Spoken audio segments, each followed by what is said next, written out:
13 मई से और पटना आ रहे हैं। का बात बा हो रहुआ, सब ठीक बानी? जुग जुग जियाला, अमर हो जा। बिहार में बागेश्वर धाम के प्रमुख पंडित धीरेन्द्र शास्त्री का आगमन होने जा रहा है। पटना के नौबतपुर में 13 मई से 17 मई के बीच तरेत पाली मठ में पंडित धीरेन्द्र शास्त्री श्री हनुमान कथा का वाचन करने जा रहे हैं।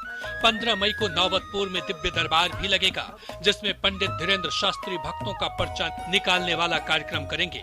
ये दिव्य दरबार भी बागेश्वर धाम के प्रमुख पंडित धीरेन्द्र शास्त्री को लोकप्रियता के शिखर पर पहुंचा चुका है। विस्मय में डाल देने वाले इस दरबार में सैकड़ों लोग अपनी समस्या लेकर आते हैं। उन सैकड़ों लोगों में से पंडित धीरेन्द्र शास्त्री किसी का भी नाम लेकर उन्हें बुलाते हैं और वो व्यक्ति जब उनके पास पहुंचता है तब तक शास्त्री जी एक पर्चे पर उस व्यक्ति के नाम पते सहित तो उसकी समस्या लिख लेते हैं और उसी में उसका समाधान भी लिख देते हैं। यही नहीं, बाबा बागेश्वर उनकी समस्या क्या है, कितनी है और कब से है, पिता का नाम क्या है, बेटे का नाम क्या है, ये भी बता देते हैं। कई मीडिया चैनल्स ने इसकी पड़ताल भी की, लेकिन ये रहस्य कोई नहीं जानता कि पंडित धीरेन्द्र शास्त्री आखिर कैसे लोगों के मन की बात जान लेते हैं। विज्ञान को भी विस्मय में डाल देने वाले पंडित धीरेन्द्र शास्त्री का जन्म 4 जुलाई 1996 को मध्य प्रदेश के छतरपुर के गाढ़ा गांव में हुआ था। उनके पिता का नाम राम कृपाल गर्ग है, जबकि मां सरोज शास्त्री हैं। पंडित धीरेन्द्र शास्त्री के एक भाई और एक बहन भी है। भाई का नाम शीलाग्राम गर्ग है।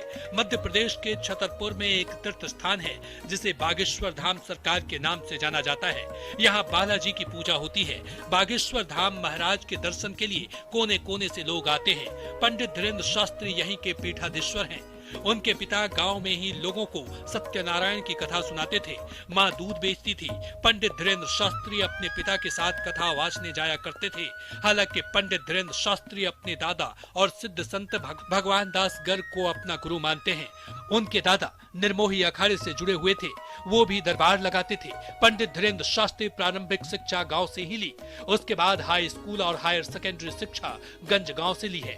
उसके बाद उन्होंने बीए की डिग्री भी ली, लेकिन व्यवहारिक शिक्षा पर आध्यात्मिक चेतना और अपने दादा की दीक्षा का तेज ऐसा पड़ा कि आज पंडित धीरेन्द्र शास्त्री पूरे भारत में विख्यात हो चुके हैं। उनके लाखों भक्तों की संख्या बल सिर्फ आम लोगों की ही नहीं बल्कि सियासत को भी प्रभावित कर रहा है। बिहार में उनके आगमन को लेकर भी राजनीतिक हलचल बढ़ गई है। सत्ता और विपक्ष के नेता दो धड़ों में बंटकर पंडित धीरेन्द्र शास्त्री को केंद्र में ला चुके हैं और उनके पटना आगमन को लेकर लगातार बवाल मचा हुआ है।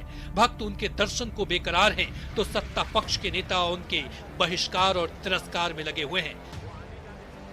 ब्यूरो रिपोर्ट, न्यूज़ 18 और पटना आ रहे हैं।